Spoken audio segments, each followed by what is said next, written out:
안녕하세요. 저는 충남 아산에 사는 5학년 공정환입니다. 제가 오늘 볼 책은 희망을 찾는 아이 럭키입니다. 쪽수는 199쪽까지 있습니다. 그럼 지금부터 책을 3분간 보도록 하겠습니다.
이 책의 줄거리는 럭키라는 아이는 엄마 아빠와 행복하게 살고 있었습니다.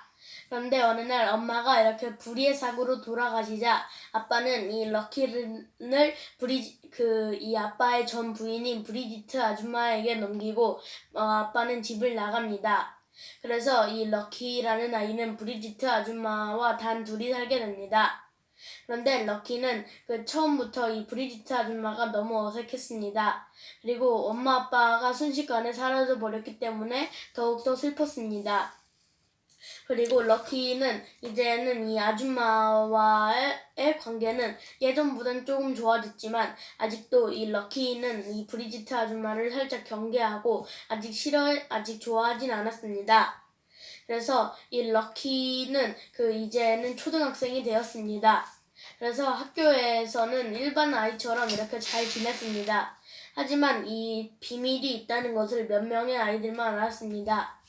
그리고 이 럭키는 브리지트 아줌마가 되게 싫었습니다. 막 엄마 아빠보다 덜 푸근한 느낌이 있었습니다. 하지만 이 브리지트 아줌마는 럭키에게 좋은 엄마가 되려고 노력을 합니다. 그리고 이 럭키는 항상 이런 걱정을 품고 있었습니다. 이 아줌마가 원래 프랑스에 살았었는데 나를 버리고 갑자기 이렇게 프랑스로 가버리면 어떡하지? 하지만 이 이런 생각을 했지만 하지만 럭키가 집에 온 뒤에 아직 그런 일은 하나도 일어나지 않았습니다. 그리고 럭키와 이 브리지트 아줌마는 하드펜이라는 사막 근처에서 살았습니다. 그래서 럭키는 항상 그 근처 사막에 가서 어린 동생, 다른 아이인 마일스와 이렇게 항상 같이 놀기도 했습니다. 그런데 럭키는 이제는 이 아줌마가 너무 이렇게 싫고 나가 정말 불행하다고 라고 마음속으로 생각했습니다. 그래서 나는 탈출을 감행해야겠어. 이런 말을 이렇게 그 아줌마가 없을 때 몰래 이렇게 계획을 짭니다. 그리고 드디어 그 결전의 날이 왔습니다. 딱 아줌마가 수업을 나갔을 때 이 럭키는 짐을 다 챙겨서 이렇게 떠나갔습니다. 그런데 거기서 가다가 보니 마일스를 만났습니다. 그런데 그 마일스도 이 누나의 사연을 듣고 함께 이렇게 같이 갔습니다. 그런데 이 럭키와 마일스는 얼마 가지는 않았습니다. 그런데 럭키는 되게 힘들고 슬펐습니다. 아, 나 괜히 나왔나? 집이 더 행복할 수도 있을 것 같아. 하지만 럭키는 포기하지 않고 더 행복이 있을 거라고 믿고 점점 가게 됩니다. 그리고 코수 산맥이라는 산맥까지 이렇게 갔습니다. 그런데 거기서 어느 옆에 고속도로가 있었는데 그곳에서 차 소리가 들렸습니다. 바로 이 아줌마의 지프차였습니다. 그리고 마일스의 아빠도 마일스가 사라져서 같이 차를 타고 왔습니다. 그래서 결국에는 럭키와 마일스는 각자의 집으로 돌아가서 럭키는 이렇게 아주 깨끗하게 씻고 잠이 들게 됩니다. 제가 이 책을 보고 새롭게 알게 된 것은 첫째, 하드펜 사막이라는 사막을 알게 되었습니다. 둘째, 그리고 코소 산맥이라는 산맥을 알게 되었습니다. 느낀 점은 첫째, 저에게는 이런 일이 안 일어나면 좋겠고 둘째, 이 럭키라는 아이가 너무 불쌍합니다. 그리고 궁금한 것은 첫째, 럭키는 어떻게 그렇게 계획을 세워서 탈출을 했을까입니다. 그리고 적용하고 싶은 것은 첫째, 그 아주 불행한 일이 닥쳐도 럭키처럼 이렇게 잘 무너지지 않는 마음입니다. 여러분도 이 책을 읽어보세요. 그러면 이 불쌍한 럭키의 사정을 알게 되실 겁니다. 감사합니다.